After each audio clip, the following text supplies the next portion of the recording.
I'll begin with Witness. After the SS closed the door, the ones on the roof poured Cylon B in liquid form. When they opened the door, small children and the very old were lying in blood, hair, and vomit. Over them, bigger children, and so on up in layers, strongest men at the top. Thank God I am going to die before the world will look like that.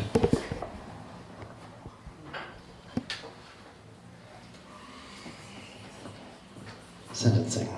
Poor Sister Megan Rice. Good morning, Judge. The government's witnesses revealed what's been secret now 70 years. The enormous hoard of bomb uranium in the building we walked to without being stopped. Weapons enhanced. Ungrateful. In other trials, even the words nuclear weapon were forbidden. The secrecy began in 1943 when I was 13 and prevailed to make America a superpower, a global empire. What Germany tried to become. When I was growing up, to my generation, these were evil terms. Look at our neglected children, inequality, 2 million prisoners, the brutality we have descended to. Has any empire escaped decadence from being the exceptional and indispensable? The government's lawyers said we damaged the mystique of their security system. But not love of justice and mercy destroyed the mystique of their hydrogen bombs.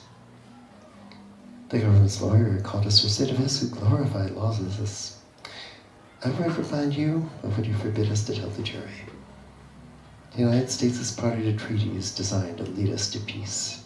The Nuclear Non-Proliferation Treaty is binding on all courts of the land. We entered the deadly force authorized zone because we must speak. And we are happy to die for that. The court. At some point, this has got to stop.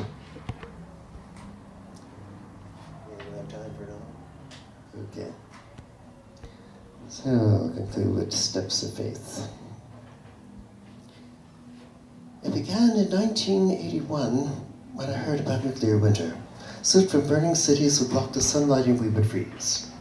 Our third grade teacher made us duck and cover under our desk. I was terrified. My first nonviolent direct action was writing. I wrote, "I object" on my selective service card and walked out on the clerk. By the time I turned 18, I'd read Gandhi, Martin Luther King, and Kurt Vonnegut's novel about the bombing of Dresden. Then, when Clinton was strangling Iraq and 500,000 children had died, the Secretary of State said, "We think it is worth it," on TV. I wrote a letter to IRS saying I was through paying for it and sent it with my tax return.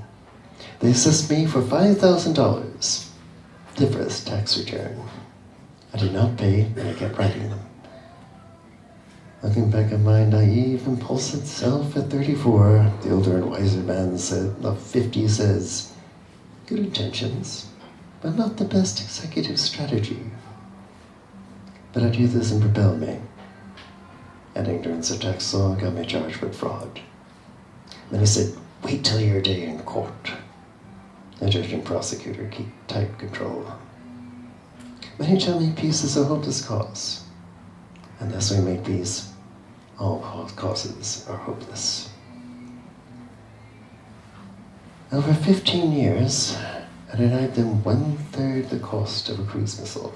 I'm proud of it, but I regret the dissolution of my marriage and the price our children paid. But the ANC formed in 1912.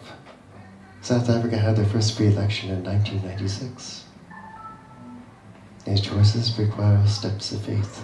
And when you take a step of faith, a force mightier steps with you. Thank you very much.